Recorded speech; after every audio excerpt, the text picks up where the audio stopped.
नमस्कार, दिन भर की बड़ी खबरों में आपका स्वागत है। मैं हूं आपके साथ सुनीता तिवारी। आज के इस बुलेटिन में हम बात करेंगे वंदे मातरम मामले पर बोले उत्तर प्रदेश के मुख्यमंत्री योगी आदित्यनाथ। देश में दोबारा जिन्ना पैदा होने से पहले उसे दफन करना होगा। फिर बात करेंगे हरियाणा फरीदाबाद से भारी मात्रा में विस्फोटक की बरामदगी पर बोले केंद्रीय मंत्री गिरिराज सिंह, हमेशा एक ही समुदाय के व्यक्ति पकड़े जाते हैं। और बुलेटिन के आखिर में बात होगी मध्य प्रदेश के पंचमढ़ी में जंगल सफारी पहुंचे राहुल गांधी पर बीजेपी का तंज। पूछा, जानवरों से वोट मांगने के लिए आए हैं क्या? लेकिन दिन भर की बड़ी खबरों से पहले एक नजर आज की सुर्खियों पर। उत्तराखंड की रजत जयंती पर प्रधानमंत्री मोदी का बड़ा ऐलान, कहा स्वर्णिम दशक की ओर बढ़ रहा है राज्य। उत्तर प्रदेश के मुख्यमंत्री योगी आदित्यनाथ का बड़ा ऐलान, कहा प्रदेश के हर स्कूल में वंदे मातरम राष्ट्रगीत को अनिवार्य करेंगे। मुजफ्फरपुर में बुजुर्ग की हत्या पर सियासत गरमाई, एलजेपी रामविलास प्रमुख और केंद्र मंत्री चिराग पासवान ने राजद पर लगाया गंभीर आरोप। लालू के बड़े बेटे तेज प्रताप यादव का बहुत बड़ा बयान, कहा लोग मेरी हत्या करवा देंगे, बहुत सारे दुश्मन पीछे लगे हुए हैं। भारत को दहलाने की साजिश, फरीदाबाद में दो अलग अलग जगहों से मिला 2923 किलो विस्फोटक, मचा हड़कंप। आम आदमी पार्टी ने दिल्ली की हवा में जहर मिलाया, हम कर रहे हैं काम। वायु प्रदूषण के खिलाफ प्रदर्शन पर बोले पर्यावरण मंत्री मनजिंदर सिंह सिरसा। बिहार विधानसभा चुनाव 2025 में प्रचार का शोर थमा, दूसरे चरण की वोटिंग मंगलवार को 14 नवंबर को नतीजों का होगा ऐलान। दिल्ली दंगों से जुड़े मामले में दिल्ली के कानून मंत्री कपिल मिश्रा को राहत मिली। राउज एवेन्यू कोर्ट ने ट्रायल कोर्ट के उस आदेश को रद्द कर दिया जिसमें कपिल मिश्रा के खिलाफ आगे की जांच के निर्देश दिए गए थे। फिरोजाबाद में पर्यटन मंत्री जयवीर सिंह के काफिले की 6 कारें आपस में टकराई, बड़ा हादसा टला। टैरिफ के खिलाफ बोलने वाले मूर्ख हैं, अमेरिकी राष्ट्रपति डोनाल्ड ट्रंप ने बताया टैरिफ के फायदे, कहा हर अमेरिकी को मिलेंगे $2000। ये तो थी सुर्खियां। विस्तार से बात करते हैं दिन भर की बड़ी खबरों की। मुख्यमंत्री योगी आदित्यनाथ ने विरोधियों पर निशाना साधते हुए बड़ा बयान दिया है। उन्होंने सपा सांसद का जिक्र करते हुए कहा, जब वंदे मातरम को लेकर आयोजन हुआ तो उन्होंने विरोध शुरू कर दिया। ये वही लोग हैं जो जिन्ना के कार्यक्रमों में शर्मनाक तरीके से शामिल होते हैं। आइए जानते हैं इस रिपोर्ट में और क्या कहा उत्तर प्रदेश के मुख्यमंत्री योगी आदित्यनाथ ने वंदे मातरम के विरोध को लेकर।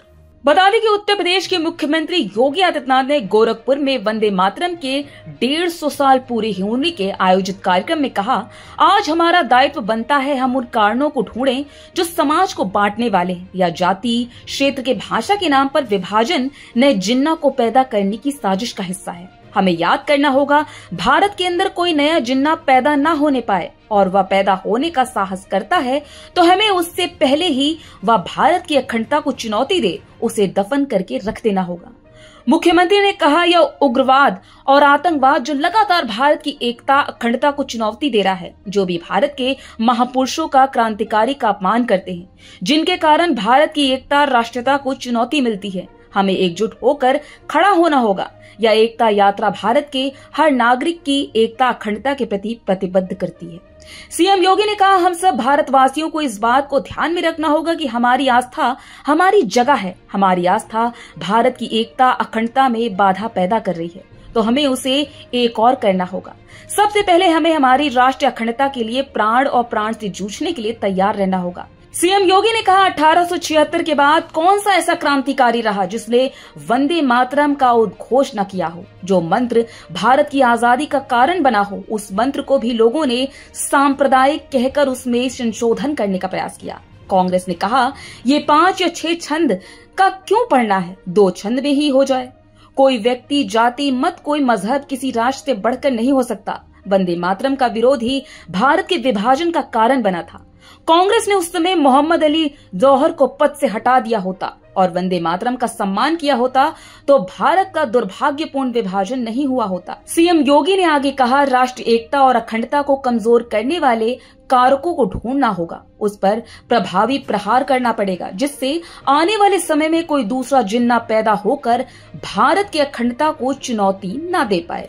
हरियाणा के फरीदाबाद में एक डॉक्टर के पास से विस्फोटक सामग्री मिलने के बाद हड़कंप मचा हुआ है। इसी पर केंद्र मंत्री गिरिराज सिंह ने एक बयान देकर नया राजनीतिक विवाद खड़ा कर दिया है। साथ ही भाजपा नेता शहजाद पूनावाला ने भी मामले पर अपनी प्रतिक्रिया दी है। आइए जानते इस रिपोर्ट में क्या है पूरा मामला।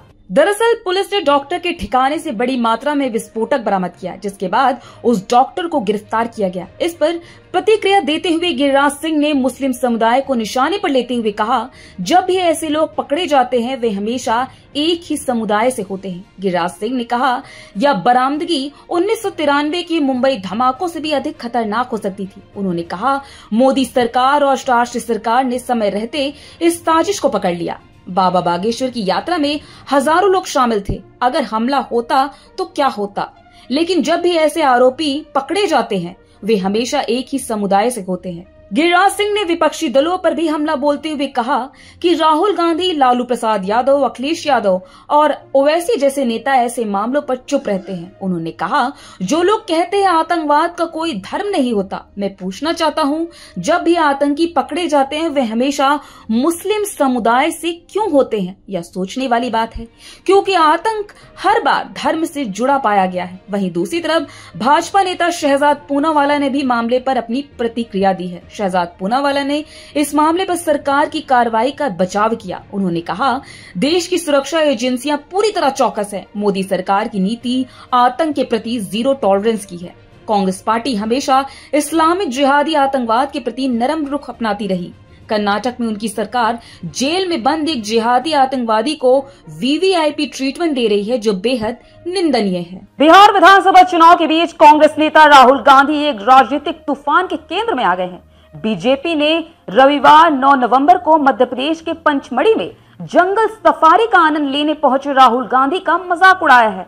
भगवा पार्टी ने उन पर चुनावी वास्तविकताओं के प्रति उदासीन होने का आरोप लगाया। बीजेपी ने कहा, उन्हें पता है बिहार चुनाव के नतीजे, इसलिए अब वह जंगल सफारी का दौरा कर रहे हैं। आइए जानते इस रिपोर्ट में क्या कुछ है इस पूरी खबर में। बता दें कि मध्य प्रदेश सरकार में मंत्री विश्वास सारंग ने लोकसभा में नेता प्रतिपक्ष राहुल गांधी के जंगल सफारी के दौरे को लेकर तंज कसा है। उन्होंने कहा, राहुल गांधी जंगल सफारी का आनंद उठा रहे हैं, क्या वे जनता को छोड़ जानवरों से वोट मांगने के लिए आए हैं? बिहार विधानसभा चुनाव के लिए दूसरे चरण में 122 सीटों पर 11 नवंबर को वोटिंग होनी है।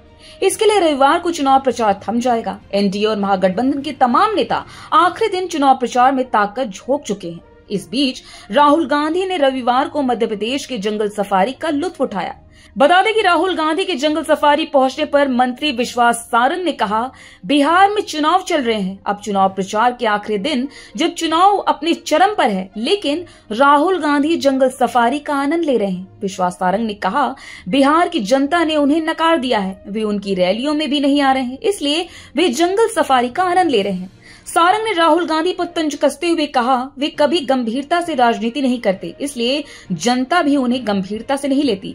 बिहार के क्या परिणाम होने वाले हैं जानकर पहले ही राहुल गांधी जंगलों की तरफ आ गए हैं। उन्होंने कहा, जब बिहार में चुनाव थे तो राहुल गांधी विदेश में घूम रहे थे, यह इस बात का प्रमाण है वे राजनीति के प्रति कितने गंभीर हैं। उन्होंने कहा, ये पहली बार नहीं है जब वे ऐसा कर रहे हैं, इससे पहले की चुनावों में भी वे देश छोड़कर विदेश चले जाते रहे हैं। सारंग ने मजाकिया अंदाज में राहुल गांधी से पूछा, वे बताएं कि चुनाव के वक्त जब नेता जनता के बीच वोट मांगने के लिए पहुंच रहे हैं, वे जंगलों में घूम रहे हैं, क्या वे जानवरों से वोट मांगने के लिए आए हैं?